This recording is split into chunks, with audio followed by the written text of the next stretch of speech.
여러분 마음 문을 활짝 여시고 은혜 받으시라고 유머를 하나 하겠습니다. 여러분 아프리카에 가면 여러 종족이 있습니다. 그 종족의 우두머리를 추장이라고 하죠. 그러면 추장보다 좀 더 높은 계급에 있는 사람을 뭐라고 하는지 아십니까? 예, 고추장입니다. 네. 예, 뭔가 통하기 시작했습니다. 고추장보다 더 높은 계급에 있는 그것은 예, 초고추장입니다. 예, 초고추장보다 더 높은 계급도 있어요. 뭘까요? 태양초 고추장입니다. 예. 야, 고추장 이야기가 나왔으니 된장 이야기를 안 할 수가 없습니다. 네. 여러분 고추장하고 된장하고 싸우면 누가 이깁니까? 고추장이 이깁니다. 예, 훨씬 셉니다. 그래서 맨날 싸움이 지니까 된장이 하나님께 기도를 했어요. 그리고 응답을 받았습니다. 된장이 완전히 변화되어서 고추장을 이기기 시작합니다. 뭘로 바뀐지 아십니까? 쌈장.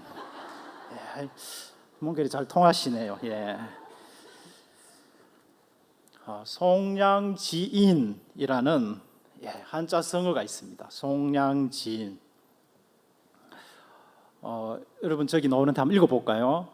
실리적으로 아무런 의미도 없는 어리석은 대의 명분을 내세우거나 또는 불필요한 인정이나 동정을 베풀다가 오히려 심한 타격을 받는 것을 비유하는 말입니다.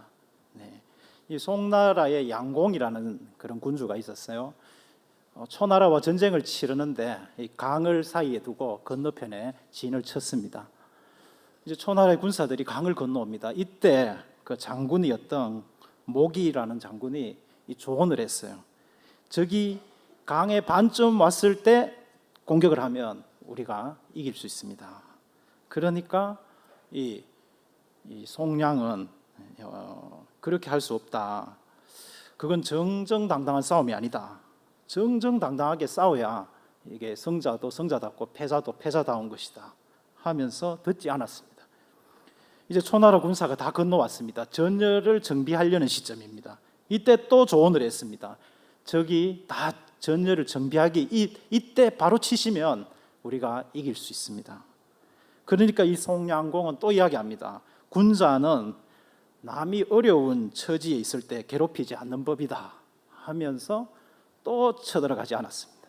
그리고 그 전쟁은 송나라가 크게 패하게 되었고 다 망해버렸습니다. 그래서 이 실리보다 명분을 쫓아갔던 이 송량의 이 인을 비유해서 송량지인이라고 하는 이런 사자성어가 생겼습니다. 송량공은 이 실리보다 명분을 중요시하는 사람이었습니다. 그 결과는 심각한 패배였습니다.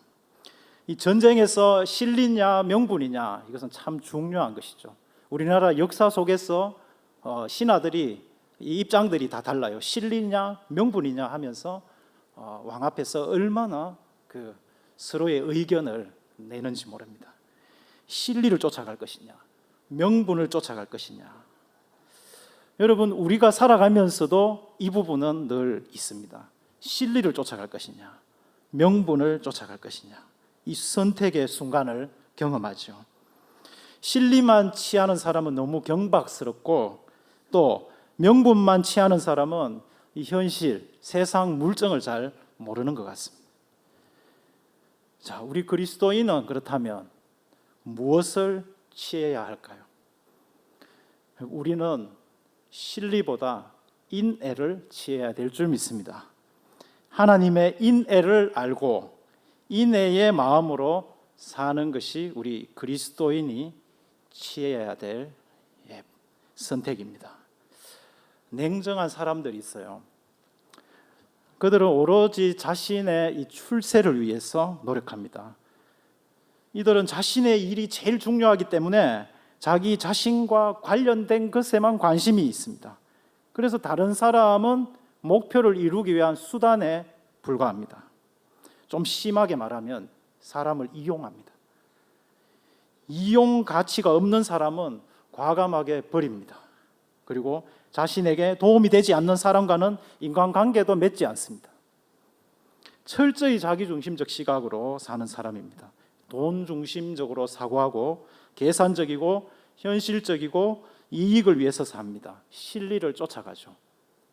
반면에 존재의 가치를 아는 사람이 있습니다. 자신의 존재는 물론 다른 사람의 존재를 그 자체적으로 귀하게 생각합니다. 행복은 소유에 있는 것이 아니라 관계에 있다는 것을 알고 있습니다. 가까이 있는 사람과의 관계를 소중히 여기고 거기에 충실히 하는 삶을 삽니다.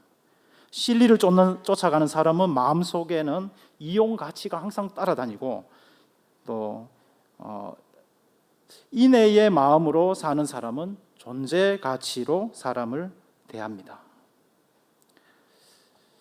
자, 두 가지 상황을 한번 말씀드리겠습니다. 밥 태운 아내가 있습니다. 부엌에서 막 울고 있었어요.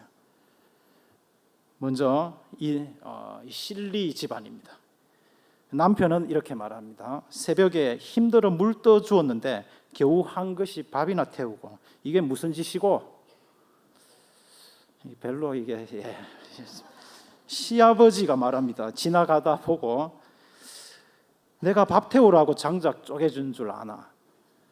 시어머니가 말합니다. 밥할 때 옆에 붙어 냄새 맡아보라고 캣째? 시어머니 말을 뭘로 듣고 있노? 이제 이내 집안입니다. 이내 집안. 똑같이 아내는 밥을 태웠습니다. 부엌에서 막 울고 있습니다. 남편, 오늘 내가 물을 적게 길어 주어서 그렇다. 울지 마라. 시아버지, 지나가다가 보고 요즘 내가 힘이 좀 부족해서 장작을 잘게 쪼개주지 못해서 그렇다. 애미야. 시어머니, 요즘 내가 코가 좋지 않아서 냄새를 잘 못 맡아서 그렇다. 실리 집안은 밥 태운 사람에 주목합니다. 실제적으로 손해를 받기에 그 책임을 지웁니다. 밥을 태운 사실이 밥 태운 아내보다 더 우선입니다. 이내 집안은 밥 태울 수밖에 없었던 원인을 각자 자기의 책임도 있다고 생각합니다. 밥 태운 사실보다 밥 태운 아내를 더 우선합니다. 아내, 며느리의 마음이 얼마나 힘들까 생각해서 위로의 말을 전합니다. 여러분은 실리 집안에 살고 있습니까? 인내 집안에 살고 있습니까? 여러분 실리 언어를 사용하고 있습니까? 인내 언어를 사용하고 있습니까? 룻기의 배경이 되는 이 사사시대는 참으로 어두운 시대였습니다. 사람들이 모두 자기 생각대로 살았습니다. 우상 숭배를 하며 하나님을 떠났어요. 영적으로 너무나도 캄캄한 시대였습니다. 이런 어두운 시대에 샛별같이 아름답게 빛나는 이야기가 룻기입니다. 이렇게 룻기가 아름답게 빛났던 이유는 바로 하나님의 인애가 담겨 있기 때문입니다. 이 인애는 어진 마음인데요, 남을 사랑하는 것이죠. 어진 마음은 너그럽고 착하며 슬기롭고 덕행이 높은 것을 이 좋은 말들을 다 함축하고 있는 것입니다. 단단하고 굳센 마음으로 검검절약하여 재물을 모아 불쌍한 사람을 위해서 온정을 베푸는 사람의 품성을 말하기도 합니다. 어떤 대가나 요구를 바라지 않고 순수하게 사랑하는 마음이 있는 자입니다. 이 룻기는 룻의 인애, 보아스의 인애, 그리고 하나님의 인애가 잘 스며 있는 아름다운 이야기입니다. 여러분, 룻기의 중심 인물은 나오미입니다. 나오미. 이 나오미를 중심으로 전체 구도를 볼 때에 하나님께서 전하시고자 하는 말씀이 잘 전달됩니다. 이 앞부분에서 남편, 아들, 재산 등 모든 것을 잃어버리고 인생의 쓴맛을 보는 나오미의 텅 빈 삶을 소개하고 있습니다. 텅 비어버린 나오미의 인생입니다. 1장 21절을 우리 함께 읽도록 합시다. 내가 풍족히 나갔더니 여호와께서 내게 비어 돌아오게 하셨느니라. 여호와께서 나를 징벌하셨고 전능자가 나를 괴롭게 하셨거늘 너희가 어찌 나를 나오미라 하느냐 부르느냐 하니라. 아멘. 나오미라는 이름은 기쁨이죠. 기쁨을 다 잃어버린 이 일련의 사건을 접하면서 나오미는 인생의 쓴맛을 보고 자신을 말하라고 부르라고 말합니다. 나오미의 가정은 유대 땅 베들레헴에 원래 살았죠. 그러나 이 사사 시대의 흐름 속에서 그 땅에 하나님의 징계가 있었고 흉년의 시기를 겪습니다. 이때 나오미의 가정도 그 시대의 분위기와 크게 다르지 않게 자기 소견에 옳은 대로 모압 땅으로 이민 갈 것을 계획합니다. 흉년이 들어서 더 이상 이 땅에는 소망이 없다고 생각하고 이주를 결심한 것입니다. 모압은 이방 땅입니다. 이 당시는 땅에 민감한 시기입니다. 하나님이 주신 땅을 버리고 눈앞의 이익을 쫓아서 이방 땅으로 간 것입니다. 하나님이 주신 기업을 버리고 떠난 것은 이 사사 시대의 영적 분위기를 상기시켜주고 있습니다. 나오미의 가정은 실리를 추구해서 모압 땅으로 떠납니다. 자, 그러면 모압 이민 생활은 안정적으로 자리 잡았을까요? 남편 엘리멜렉의 이름을, 여러분 이름의 뜻을 보면 나의 하나님은 왕입니다, 이런 뜻이죠. 이런 뜻을 이름을 가진 이름이 아이러니하게 나의 하나님은 왕이다라고 이렇게 고백해야 될 엘리멜렉의 인생이 지금은 흉년을 피해서 현실이 나의 왕입니다, 또는 먹고 사는 것이 나의 중심입니다, 이런 사람으로 변질되어 버렸습니다. 나오미의 남편 엘리멜렉은 먼저 죽습니다. 농사를 짓는 상황에서 남편을 잃어버렸다는 것은 경제력을 다 잃어버렸다라는 것을 말합니다. 인생의 가장 스트레스는 배우자의 죽음이라고도 하죠. 이제 두 아들이 남았어요. 그리고 장가도 보냈습니다. 그러나 설상가상으로 5절에 보니까 두 아들 말론과 기론도 죽습니다. 말론은 병, 아픔이라는 이름의 뜻을 가지고 있고 기론은 소모, 끝마침이라는 이런 뜻을 가지고 있죠. 그들은 이름대로 병들어 아픔을 겪고 끝나는 인생이 되었습니다. 이 모든 일이 모압 땅에 10년 정도 거주하면서 일어났습니다. 완전히 텅 비어버린 나오미의 인생을 앞부분에서 그리고 있습니다. 텅 비어버린 이 나오미의 인생에 더 이상 소망이 있을까요? 나오미는 자신의 인생을 텅 비게 하신 분은 여호와 하나님이라고 말합니다. 텅 빈 자신의 인생은 저주받은 인생이라고 생각하며 쓴 마음으로 고통 속에서 살아갑니다. 그런데 이 룻기 이 전체 전개를 살펴보면서 이 텅 빈 나오미의 인생을 채우는 나오미의 인생으로 바꾸시는 분이 계시죠. 그분이 바로 하나님이십니다. 고향으로부터 이 소망의 소식이 들립니다. 1장 6절에 보시면 여호와께서 자기 백성을 돌보시사 그들에게 양식을 주셨다 하는 이 소식이 들려옵니다. 흉년의 긴 터널을 지나서 하나님께서 자기 백성에게 다시 양식을 주셨다. 이 소식에 나오미는 텅 비어버린 이방 땅에서 이 모압 땅에서 삶을 정리하고 돌아가려고 합니다. 유다 땅을 향해서 이제 가는데 두 며느리가 따라 났습니다. 이때 나오미는 두 며느리에게 따라오지 말고 너희 어머니의 집으로 가라고 말합니다. 나에게는 더 이상 너희의 남편 될 사람이 없다. 돌아가라고 합니다. 이때 두 며느리의 선택은 완전히 다르죠. 14절입니다. 그들이 소리를 높여 다시 울더니 오르바는 그의 시어머니에게 입맞추되 룻은 그를 부쫓았더라. 인생에 매우 중요한 선택이 있는 순간입니다. 룻은 시어머니 나오미를 쫓아갑니다. 접착제가 달라붙은 것처럼 룻은 시어머니에게 붙습니다. 반면에 오르바는 떠납니다. 현실을 볼 줄 아는 오르바는 현실적 선택을 했습니다. 계산을 했을 때 실리를 추구했을 때 맞는 선택이었습니다. 그러나 더 이상 성경은 오르바의 이야기는 기록하지 않습니다. 실리가 아니라 인애를 쫓아갔던 룻의 인생을 그리고 있습니다. 현실적으로 미련한 선택을 한 이 룻을 성경은 조명하고 있습니다. 성경은 오르바의 이야기가 아니라 룻의 이야기인데요, 텅 비어버린 나오미의 인생에 룻이 함께합니다. 룻은 보아스와 결혼하여서 아들을 낳습니다. 4장 14절 15절을 우리 같이 읽읍시다. 여호와께서 오늘 내게 기업 물을 자가 없게 하지 아니하셨도다. 이 아이의 이름이 이스라엘 중에 유명하게 되기를 원하노라. 이는 내 생명의 회복자이며 내 노년의 복량자라. 곧 너를 사랑하여 7 아들보다 귀한 내 며느리가 낳은 자로다 하니라. 아멘. 남편과 2 아들을 잃고 텅 비어버린 나오미의 인생에 이 아이는 새로운 소망입니다. 이 아이는 나오미의 기업 물을 자요, 나오미의 생명의 회복자입니다. 나오미의 노년의 봉양자입니다. 17절에서 루시 아들을 낳았음에도 불구하고 나오미에게 아들이 태어났다라고 강조하고 있습니다. 텅 비어버린 나오미의 인생이 채워진 인생으로 바뀌는 순간입니다. 그래서 4장 16절에 나오미는 아기를 받아 품에 안고 양육자가 됩니다. 그 아이의 이름은 오벳입니다. 이 오벳은 다윗의 아버지인 이새의 아버지입니다. 보아스와 룻에 의해서 태어난 아이 오벳은 다윗의 족보로 이어지는 것을 알 수 있습니다. 베레스의 족보로 시작합니다. 베레스는 유다의 며느리 다말에서 낳은 아들입니다. 살모는 기생 라합의 남편으로 추정합니다. 그래서 22절에 오벳은 이새를 낳고 이새는 다윗을 낳습니다. 다윗의 족보에서 예수 그리스도의 세계까지 연결됩니다.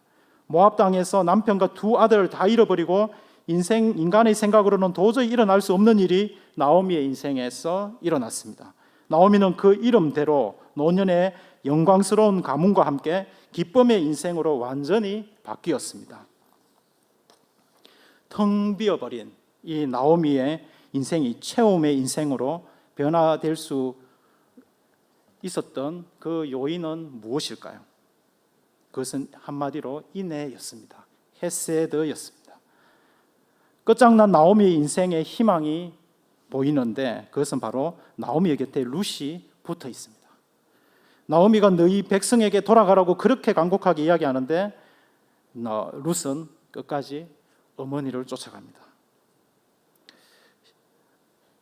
딸도 아닌데 시어머니인데 쫓아갑니다. 여러분, 요즘 며느리하고 너무 다르지 않습니까? 예. 시자만 들어가도 싫어한다 하잖아요. 그래서 시금치도 안 먹고 시내도 안 가고 시내버스도 안 타고 시편까지 안 읽고 뭐 이런 이야기 하잖아요. 재미있는 이야기가 생각이 났는데요. 믿음 좋은 며느리가 시어머니를 위해서 항상 기도했습니다. 시어머니는 예수를 믿지 않고 있었어요. 그래서 특별히 찬송가 342장을 부르면서 시어머니 구원을 위해서 계속 기도했어요. 그런데 어느 날 교회에서 전도하러 사람들이 온 것이죠. 그리고 말합니다. 할머니, 예수님 믿으시고 교회 나오세요. 며느님께서 할머니를 위해서 눈물로 교회에서 얼마나 기도하고 계시는지 아세요? 그러니까 이때 할머니가 이야기합니다. 그거 전부 다 내숭이야. 하면서 나도 그 며느리 기도하는 데 한번 따라가 봤거든. 하니까 그 노래를 부르는데 뭐 시어머니를 이겨버리자 뭐 이런 노래 자꾸 부르고 있는데 시어머니를 왜 이기려고 하는지 모르겠다면서. 그래서 깜짝 놀랐어. 그 무슨 이야기냐고, 무슨 노래였는데요 하니까 그 뭐라 카더라 하면서 이렇게 부르는 거죠.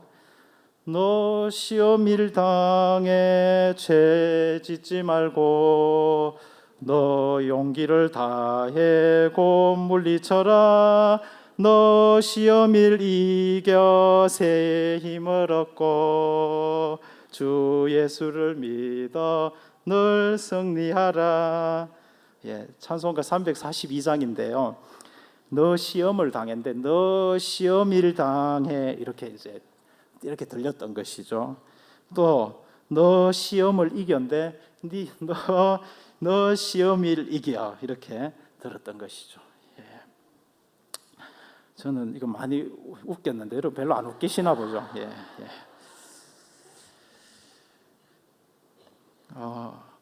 16절과 17절을 우리 다 함께 한번 읽어봅시다. 16절, 1장 16절 17절. 룻이 이르되 내게 어머니를 떠나며 어머니를 따르지 말고 돌아가라 강건하지 마옵소서. 어머니께서 가시는 곳에 나도 가고 어머니께서 머무시는 곳에서 나도 머물겠나이다. 어머니의 백성이 나의 백성이 되고 어머니의 하나님이 나의 하나님이 되시리니 어머니께서 죽으시는 곳에서 나도 죽어 거기 묻힐 것이라. 만일 내가 죽는 일 외에 어머니를 떠나면 여호와께서 내게 벌을 내리시고 더 내리시기를 원하나이다 하는지라. 아멘. 여러분, 이런 며느리가 세상에 어디 있겠습니까? 저기 17절의 고백은 정말 최상급의 고백입니다. 어머니께서 죽으시는 곳에서 나도 죽어 거기 묻힐 것이다 라고까지 이야기합니다. 저는 이 말씀을 준비하면서 저희 집에 아들이 둘이에요. 그래서 저런 며느리가 돌아오해달라고 기도해야 되겠다라는 소망이 생겼습니다. 17절을 붙잡아야 되겠다. 18절에 나오미도 더 이상 이제 말을 못합니다. 18절에 보니까 나오미가 룻이 자기와 함께 가기로 굳게 결심함을 보고 그에게 말하기를 그치니라.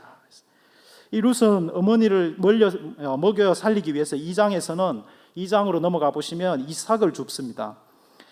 잠언에 말하는 현숙한 여인이 딱 이 룻이죠. 당시에 밭에 여자가 혼자 나간다는 것은 이 늑대 같은 남자들이 많은 곳이므로 참 위험했습니다. 그러나 룻은 부지런히 어머니를 먹여 살려야 되기 때문에 그는 부지런히 쉬지 않고 이삭을 줍습니다. 이 화가 밀레는 이 장면을 그림으로도 그렸죠. 보아스는 3장 10절에서 이 룻의 인애를 다음과 같이 평가합니다. 3장 10절 읽어봅시다.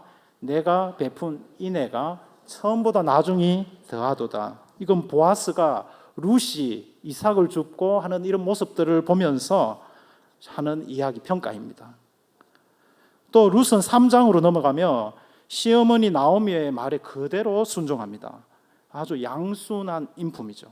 보아스에게 시집가는 계획입니다. 보아스가 기업 물을 짜이기에 나오미는 룻이 보아스에게 시집가도록 그렇게 계획을 짭니다. 이 기업 물을 짜의 이 의미는 여러분 한번 읽어봅시다. 저기에 당시에 한 가정이 몰락하면 가장 가까운 친척이 책임지는 제도, 그러니까 잃어버린 땅, 신분 등을 회복시켜 줍니다. 그러니까 기업 물을 짜가 이 보아스인 것을 알고 보아스에게 시집을 보내는 이 계획에 룻이 그대로 순종합니다. 이 텅 빔과 채움의 이 사이에 이 룻의 인애가 있었고요. 그 다음 보아스의 인애도 참으로 아름답습니다. 2장 1절에 보아스가 등장합니다. 나오미의 남편 엘리멜렉의 친족으로 유력한 자가 있으니 그의 이름은 보아스더라. 이 사람의 인품이 참 대단합니다.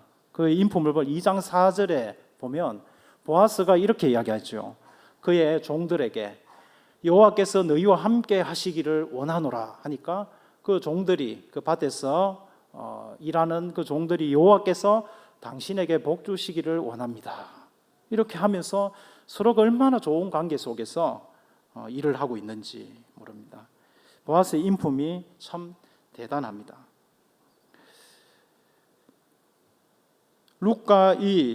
그리고 이 룻과 나오미의 가정을 돌보는 마음 또한 대단합니다. 3장 17절 말씀 한번 읽어봅시다. 빈손으로 내 시어머니에게 가지 말라라고 하면서 이 룻에게 많은 음식들을 공급하죠. 이 텅 빈 나오미의 인생에 인애를 베풀 것을 암시하는 말씀입니다. 4장으로 가보면 이 보아스보다 더 가까운 친척 중에 기업 물을 자가 한 사람 나옵니다. 그가 앞순위에 있었어요. 그래서 그는 처음에는 자신이 모르겠다고 이야기합니다. 그러나 경제적인 손실을 생각하면서 포기합니다. 나오미 룻을 먹여 살려야 하고 또 룻에게 자식이 생기면 그 아이를 클 때까지 양육해야 합니다. 그 자식에게 회복된 땅, 재산도 다 유산되기 때문에 자기에게 손해가 막대하다라는 계산을 한 것이죠. 땅을 사서 자기 몫을 넓히고 싶었지만 이 룻이 있다는 것을 알고 그리고 그 아이를 낳게 되면 다 상속되니까 현실적으로 실리적으로 따졌을 때 큰 손해가 온다고 생각하고 기업 물으는 것을 포기했습니다. 그래서 4장 6절 말씀을 보시면 그 기업 물을 자가 이르되 나는 내 기업에 손해가 있을까요? 나를 위하여 물으지 못하노니 내가 물을 것을 네가 물으라. 나는 물으지 못하겠노라 하는지라. 현실적으로 큰 손해를 본다고 생각하고 포기합니다. 실리를 쫓아갑니다. 그리고 다음은 보아스입니다. 보아스는 이런 경제적 손해에도 불구하고 기업 물을 자가 됩니다. 이것이 보아스의 인애입니다. 이 보아스의 인애가 있었고, 그리고 출발과 완성으로서 하나님의 인애가 있었습니다. 룻과 보아스의 인애는 하나님으로부터 온 인애입니다. 하나님의 인애를 이 룻과 보아스를 통해서 나타난 것이죠. 룻기의 마지막 부분에는 다윗이 어떻게 태어났는지를 말하고 있습니다. 이 사실을 통해서 일단 이 룻과 보아스의 인애는 결국은 그들이 예수 그리스도의 족보에까지 들어가는 은혜를 누리게 되죠. 그것은 이후 시대를 이렇게 적용할 수 있습니다. 나오미가 룻과 보아스의 인애를 통해서 회복된 것처럼 이 사사 시대 암울한 이 어려운 이스라엘에 다윗이 세워짐으로써 이 다윗의 인애로 이스라엘이 회복되는 것을 내포하고 있습니다. 이 모든 계획은 하나님의 인애 속에서 이루어진 것입니다. 그리고 더 나아가서 신약에서는 바로 이 기업 물을 자가 바로 예수 그리스도이십니다. 이 예수님이 아담 안에서 모든 축복을 잃어버린 우리를 위해서 기업 물을 자가 되셨습니다. 우리의 모든 죄와 허물을 담당하셨습니다. 그래서 우리가 회복되었습니다. 이러한 놀라운 사실이 룻기에 숨어 있습니다. 이 모든 것이 하나님의 인애 속에서 이루어졌습니다. 여러분, 그렇다면 이제 적용으로요, 이 진리보다 인애를 실천하기 위해서 여러분 우리가 어떠한 노력을 해야 할까요? 첫째는 하나님의 시각으로 보는 연습을 많이 하셔야 됩니다. 하나님의 시각이 있습니다. 하나님의 시야를 보기 시작하면 모든 사람은 이 하나님이 사랑하는 피조물이다라는 것을 알게 되고, 또 십자가의 용서가 필요한 사람이다라는 것을 볼 수 있습니다. 그래서 그리스도를 통해서 우리와 하늘나라 소망을 가진 하나님의 가족으로 하나가 되어야 된다라는 소망을 가지고 기도할 수 있습니다. 하나님은 패자나 폐인 같은 사람도 소중하게 보신다라는 것을 이 하나님으로 시각으로 볼 때에 보입니다. 하나님의 시각으로 볼 때 더 이상 계산하지 않고 실리를 따지지 않습니다. 사람은 그 자체로 고귀하고 존귀한 존재라는 사실을 발견하게 됩니다. 하나님의 시각을 가질 때 그렇습니다. 그래서 우리는 복음송 중에 이 찬양이 있죠. 우리 같이 이런 찬양을 많이 부르면 하나님의 시각이 회복이 돼요. 우리 함께 불러봅시다. 형제의 모습 속에 보이는 하나님 형상 아름다워라. 존귀한 주의 자녀 됐으니 사랑하며 섬기리.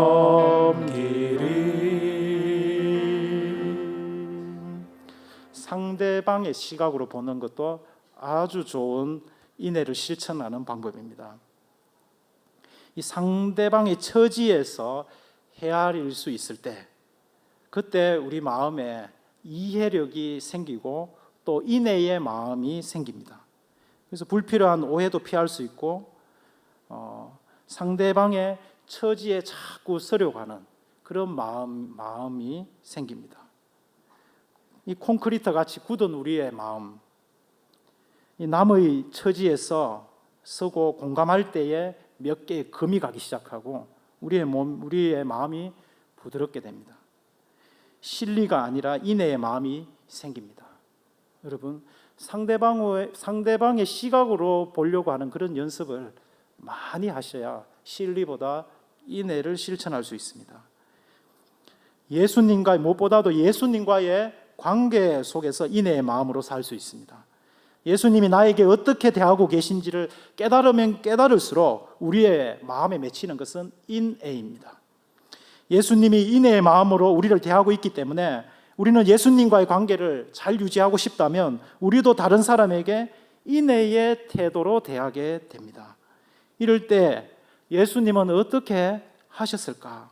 생활 속에서 이 질문을 던지면서 실천해 보시기 바랍니다. 사랑하는 성도 여러분, 우리가 사는 이 세상은 인애가 너무나도 필요합니다. 조건적이고 계산적이고 이해타산을 따지는 세상은 너무나도 각박합니다. 너무나 자기중심적입니다. 이기적이고요.